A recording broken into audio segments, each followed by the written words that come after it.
ఆలోచనలతోటి ఇచ్చిన మాటలను కూడా నిలబెట్టుకుంటూ ముందుకు పోతుంటే టీఆర్ఎస్ నాయకులకు నిద్ర పట్టడం లేదు.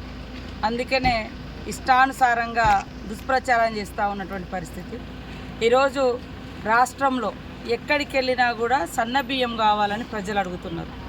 అది రోజు కూలి చేసుకునేటువంటి ప్రజలు కూడా మరి పొద్దున్ననక పోయి వచ్చిన తర్వాత కడుపు నిండా తినాలంటే మరి రుచికరంగా ఉండాలి, సన్నబియ్యం మాకు కావాలి. రేషన్ కార్డులలో కూడా సన్నబియ్యం, రేషన్ కార్డుల ద్వారా కూడా సన్నబియ్యమే ప్రజలు అడుగుతున్నటువంటి పరిస్థితి. అదే కాకుండా గత ప్రభుత్వం టీఆర్ఎస్ ప్రభుత్వము మేము సన్నబియ్యం ఇస్తున్నామని చెప్పి దొడ్డు బియ్యాన్ని పాలిష్ చేసి హాస్టళ్లలో కానీ ఆశ్రమ స్కూళ్ళలో కానీ అంగన్వాడీ కేంద్రాలలో కానీ మధ్యాహ్నం భోజనంలో కూడా దొడ్డు బియ్యం ఇస్తే అది ఉడకక అనేక ఇబ్బందులు పడ్డటువంటి పరిస్థితి కూడా మనకు తెలుసు. వాటన్నింటిని దృష్టిలో పెట్టుకొని మేము ఇచ్చిన గ్యారంటీలో భాగము. అదేవిధంగా ఈ రాష్ట్రంలో ప్రజల యొక్క అవసరాలు డిమాండ్ను దృష్టిలో పెట్టుకొని ఫస్ట్ విడతగా సన్న వడ్లకు 500 బోనస్ ప్రకటించడం జరిగింది. ఇది మేమేదో మోసం చేసినట్టుగా మోసం పూరితమైనటువంటి బీఆర్ఎస్ పార్టీ దుష్ప్రచారం చేస్తుంది. ప్రజలు ఆలోచించండి. ఎందుకంటే ఈరోజు ఎక్కడికి వెళ్ళినా కూడా దొడ్డు బియ్యం వద్దు, మాకు సన్న బియ్యమే అడుగుతున్నారు. కాబట్టి ఇప్పుడు మనం సన్న వడ్లను సాగు చేసుకుంటేనే సన్న బియ్యం అందించగలుగుతాం. మరి సన్న బియ్యం పండించకుండా, సన్న వడ్లు పండించకుండా సన్న బియ్యం రావాలంటే ఎట్లా అవుతుంది? కాబట్టి రైతులను ప్రోత్సహించడం కోసం మొదటి విడతగా 500 రూపాయల బోనస్ సన్న వడ్లకు ఇవ్వడం జరుగుతుంది. మిగతాది కూడా తదనంతరం తప్పకుండా మేము ఇచ్చినటువంటి మాటలు ఏవైతున్నాయో ఒక్కొక్కటి నిలబెట్టుకుంటాం. ఇప్పుడు రాష్ట్రంలో ఉన్నటువంటి ప్రజల యొక్క అవసరాలను దృష్టిలో పెట్టుకొని, డిమాండ్ని దృష్టిలో పెట్టుకొని సన్నవడ్ల రైతులకు బోనసు తక్షణం. ఎందుకంటే ఇప్పుడు మళ్ళీ నాట్లు అంటే విత్తనాలు జల్లుతూ ఉంటారు. ఈ సీజన్ అయిపోయిన తర్వాత మళ్ళీ మనం పంటలు వచ్చిన టైంకు ప్రజలకు సన్న బియ్యం అందించాలంటే అందించలేని పరిస్థితి ఉంటుంది. కాబట్టి ముందే మరి ఉత్పత్తి కంటే ముందే ప్రజల యొక్క అవసరాలను దృష్టిలో పెట్టుకొని ఇవాళ ప్రకటించడం జరిగింది. దాన్ని కూడా రాజకీయంగా చేస్తున్నారు. బీఆర్ఎస్ నాయకులకు మేము ఒకటే చెప్తున్నాం, మీరు గతంలో మరి 500 బోనస్ సన్నవడ్లకు ఇస్తామని చెప్పి 2020లో మరి ఎగ్గొట్టినటువంటి చరిత్ర మీది.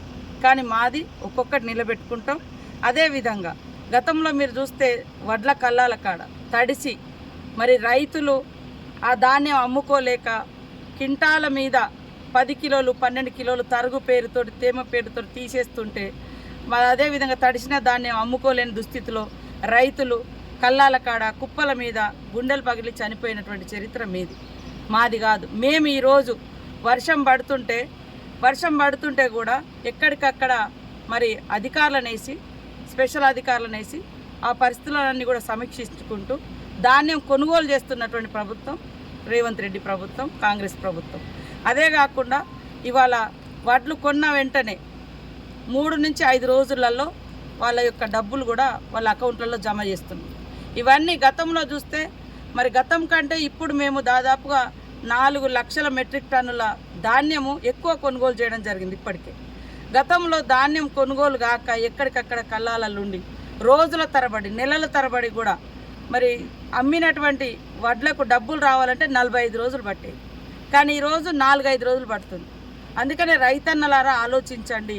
ఇవాళ కేవలం అధికారం పోయిందన్నటువంటి అక్కస్తోటి టీఆర్ఎస్ నాయకులు, బీఆర్ఎస్ నాయకులు దుష్ప్రచారం చేస్తున్నారు. మొన్న ఎంపీ ఎన్నికల కంటే ముందు మరి పదే మీకు మాకు 1%, మీకు మాకు 1% ఓటింగ్ తేడా అని అన్నారు. ఎస్ 1%. మరి ఎంపీ ఎలక్షన్లలో పెద్ద ఎత్తున తీసుకొచ్చుకుంటామని చెప్పి ఎలక్షన్ల రోజు బీజేపీకి సపోర్ట్ చేశారు. రేపు వాళ్ళ ఓటింగ్ శాతం చూస్తే తెలుస్తుంది రాష్ట్ర వ్యాప్తంగా బీఆర్ఎస్ ఓట్లు బీజేపీకి పోయినాయి అనేది. కాబట్టి రైతన్నల కోసం ఆనాటి నుంచి ఈనాటి వరకు ఏకకాలంలో రాష్ట్రంలో దేశంలో 70,000 కోట్ల రైతు రుణాలను మాఫీ చేసిన చరిత్ర ఆనాడు కాంగ్రెస్ ప్రభుత్వంది.